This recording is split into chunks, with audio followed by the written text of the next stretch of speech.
PRP చాలా సార్లు చేసి చేసి చేసి ఇంకా ఇంకా స్టిల్ ఇంప్రూవ్మెంట్ లేదు, ఇప్పుడు ఆపరేషన్ మాత్రమే గతి అనుకున్న సందర్భాలు ఉన్నాయా సార్?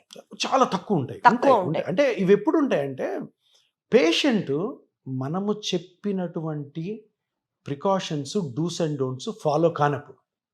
ఓకే. ఇప్పుడు ఎలా ఉంటుందంటే అమ్మ, మోకాలు నొప్పి వచ్చింది, మోకాలు నొప్పికి గల కారణము గుజ్జు అరిగింది, గుజ్జు అరగడం వల్ల కారణం ఉంది కాబట్టి గుజ్జుని మనం పెంచితే, గుజ్జును రీమోడల్ చేస్తే మీ నొప్పి తగ్గుతుంది.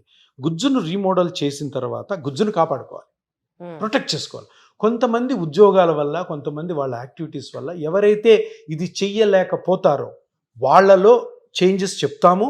వాళ్ళు కానీ చేంజెస్ బాగా చేసుకున్నారంటే బాగుంటుంది. కొంతమందిలో ఎప్పుడైతే వాళ్ళు చేయలేని పక్షంలో దీన్ని మళ్ళీ చెప్పి మళ్ళీ రిపీట్ చేయడం అన్నా లేదు, అప్పుడు మీరు మిగతా ఆల్టర్నేటివ్ ట్రీట్మెంట్స్ లైక్ సర్జరీకి వెళ్ళొచ్చు అని చెప్తాం.